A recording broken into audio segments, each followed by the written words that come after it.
It was supposed to be just another disappointing blind date. Emma was already thinking about sneaking out halfway through dinner when something unexpected happened. A little girl walked up to their table, looked at her with wide eyes, and said softly, "You're the one from Daddy's story." In that moment, everything changed. Emma's heart froze. The crowded restaurant went silent in her mind. She had no idea that this one night, the one she almost cancelled, would change her life forever. Hey there, welcome to your channel name, where we share real, emotional, and inspiring stories that remind us that kindness still matters. If you enjoy stories that touch your heart, don't forget to like this video, subscribe to the channel, and leave a comment about what kindness means to you. Now, let's get into this unforgettable story. Emma had sworn off dating for a while. After her last breakup, she decided she was done trying to find love through apps, setups, or anything in between. She was tired of disappointment, tired of pretending to laugh at jokes she didn't find funny, tired of conversations that went nowhere, and tired of hoping for something real. But her best friend, Jenna, was relentless. "Come on, Emma," she'd said. "He's a single dad, a good man, and he's nervous just like you. Just one dinner. What's the worst that can happen?" Emma reluctantly agreed, mostly to get Jenna off her back. Still, as she sat at that little Italian restaurant, glancing at the clock for the third time, she regretted saying yes. When the man walked in tall, a little shy, wearing a simple button-down shirt and carrying the air of someone who'd had a long day, Emma wasn't impressed. He smiled awkwardly, and she forced one in return. "Hi, I'm Mark," he said, his voice gentle but nervous. "Emma," she replied, shaking his hand. The small talk was clumsy. He spilled water trying to pour her a glass. She accidentally called him by the wrong name once. Both laughed politely, but it was awkward, painfully awkward. Emma kept thinking about how she'd text Jenna later, never again. But just when she thought the night was going nowhere, something shifted. Mark started talking about his daughter, Lily. "She's 6, he said, smiling for the first time that evening. "She's my whole world. We read stories together every night. She loves fairy tales, but she always asks me to tell her a story about kindness before bed. I make one up each time." Something about the way he said it, the warmth, the quiet pride, softened Emma. She noticed his hands trembled slightly when he talked about his daughter. He wasn't trying to impress her. He was just being real. She leaned forward. "That's sweet. What kind of stories?" Mark laughed gently. "Oh, simple ones. About people helping others. She says her favorite one is about a kind woman her dad met once who helped him when he was really lost in life." Emma smiled politely. "Sounds lovely. Was that a real story?" He nodded. "Yeah. I guess it was." His eyes drifted off for a moment, as if remembering something painful yet beautiful. The rest of dinner went better. The awkward pauses turned into smiles. They laughed about bad dates and childhood memories. By dessert, Emma thought maybe, just maybe, this man was different. When they stood to leave, he offered to walk her to her car. It was chilly outside, the kind of cold that nipped at your nose. They said goodnight with an awkward wave, no hug, no kiss, but something unspoken lingered between them. Emma didn't expect to hear from him again. A week later, Emma was at a bookstore downtown, flipping through a new novel when she heard a small voice behind her say, "Excuse me, are you Miss Emma?"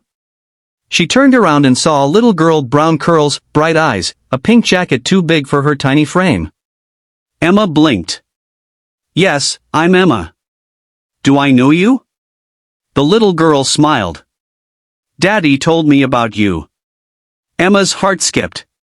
"Your daddy?" "Mark," the girl said proudly. "You're the one from Daddy's story." Before Emma could even respond, Mark appeared, looking flustered and apologetic. "Lily, sweetheart, I told you to stay close." Then his eyes met Emma's, and his face softened. I didn't expect to run into you here," he stammered. Emma smiled awkwardly. "It's okay. She's adorable." But inside, her heart was racing. "The one from Daddy's story?" Mark scratched the back of his neck. I guess I owe you an explanation. They sat in the little cafe corner of the bookstore, with Lily coloring at a nearby table. Mark sighed and looked down at his coffee. A few years ago, before Lily was born, I was a mess.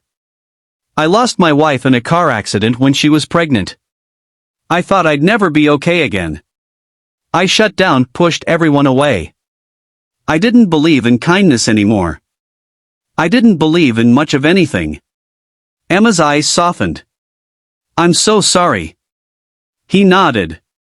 One night, I was sitting in the hospital lobby, crying like a fool, and this stranger, a woman, sat beside me. She didn't say much, just told me that sometimes kindness doesn't fix the pain, but it reminds us we're not alone. She gave me a tissue, told me to breathe, and said someday I'd find light again. He paused. That woman was you. Emma froze. What? Mark smiled faintly.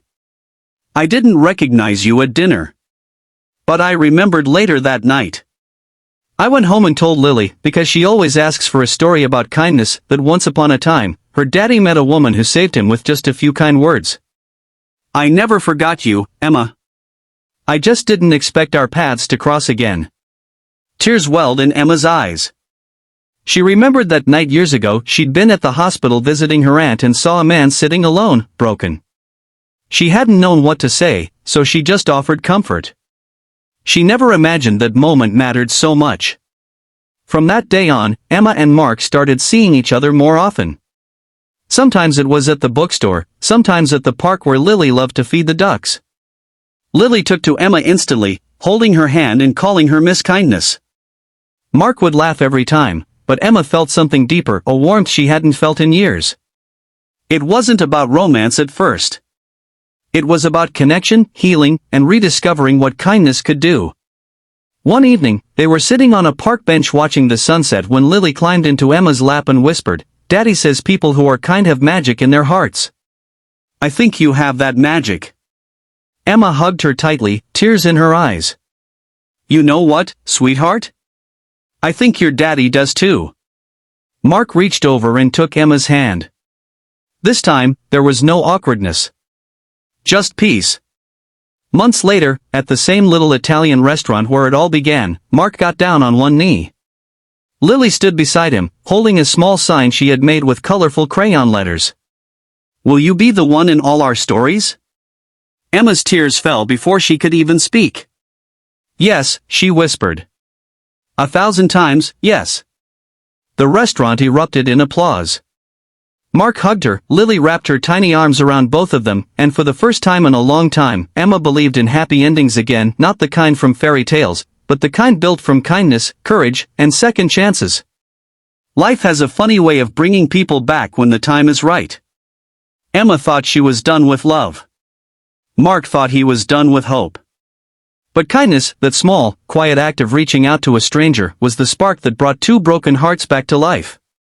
Sometimes, we think kindness is too small to matter. But to someone out there, it might just be everything.